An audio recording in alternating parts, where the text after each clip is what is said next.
மாணவ மாணவிகளுக்கு இனிய மாலை வணக்கம்.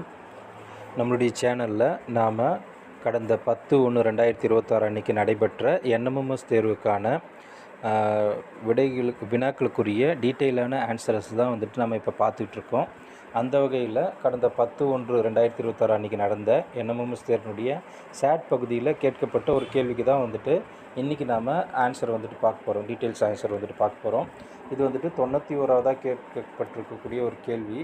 பாருங்கள், -9 power x+1 into 1/-9 power -5 equal to -9 power 10 அப்படின்னு சொல்லிட்டு ஒரு கணக்கு கேட்டிருக்காங்க.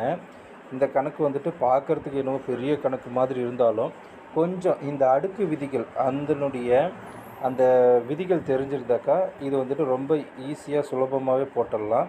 இந்த கணக்கை வந்துட்டு டீட்டெயில்டாக நான் வந்துட்டு சொல்கிறேன், கொஞ்சம் கவனமாக பாருங்கள். உங்களுக்கு ஈஸியாக புரிகிற மாதிரி தான் நான் சொல்லுவேன். இப்போ இதில் வந்துட்டு இது வந்துட்டு எந்த மாதிரியான மாடலில் இருக்குது அப்படின்னு சொல்லி பார்த்தோம் அப்படின்னாக்கா, இப்போ வந்துட்டு ஒரு உதாரணத்துக்கு இயற்கணிதத்தில் ஒரு கணக்கு இருக்குது. இதாவது 2x = 6 அப்படின்னு ஒரு கணக்கு இருக்குதுன்னு வச்சுக்கோங்க.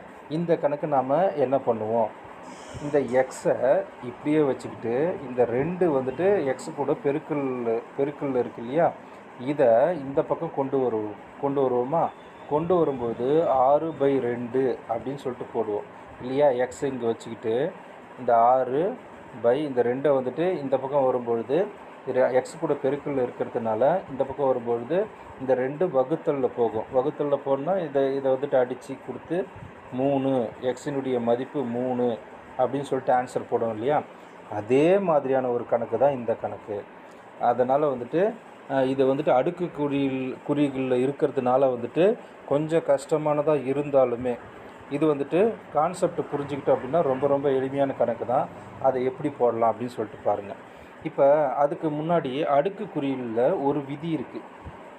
அது என்ன விதி அப்படின்னாக்கா, a⁻−1 இருக்குது அப்படின்னு சொல்லி வச்சுக்குவீங்க.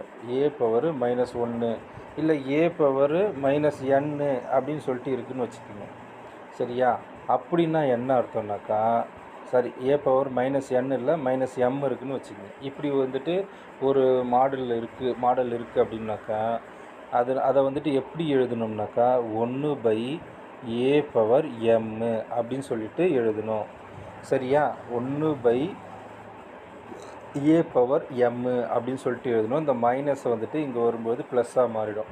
அதாவது